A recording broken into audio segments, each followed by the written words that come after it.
Thank you, Demea. The report by Baroness Louise Casey looked at the Met Police's standards of behaviour and internal culture. She said she had found evidence of institutional racism, sexism and homophobia, but she stressed many of these issues are far from new and not limited to the London force. Joining me in the studio is Donna Eastham, a former officer for the West Yorkshire Police. Thank you for joining me, Donna. No problem. So, as a former police officer for West Yorkshire Police, how does this report make you feel?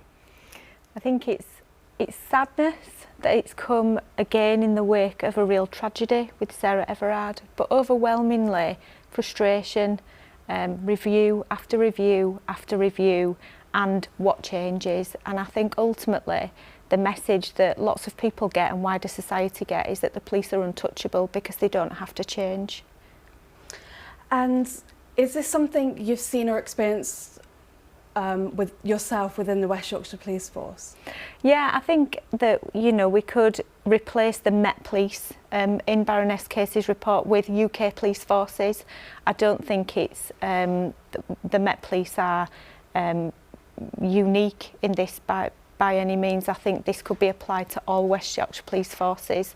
And, you know, there are leadership within the forces that must be looking at this report and wondering and thinking, is this part of what we do as well?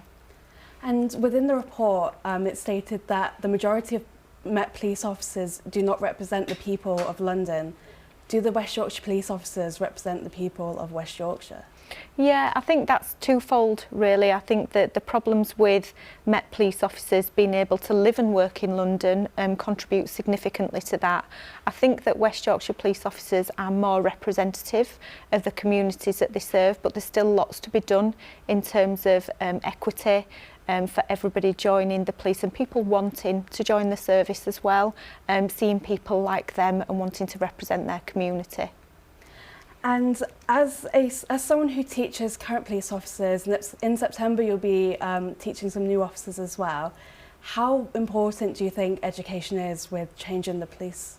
I think it's central and it's critical to professionalise the police force, allow people to think critically, to know the context of the society that they're policing in and be able to operate in that wider environment. It's really key moving forward for the police force to effect change.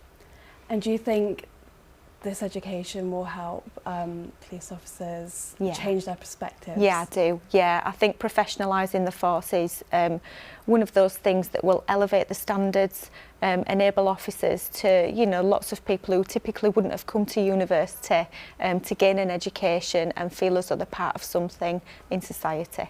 Unfortunately, that's all we have time for. Thank you for joining us. Thank you.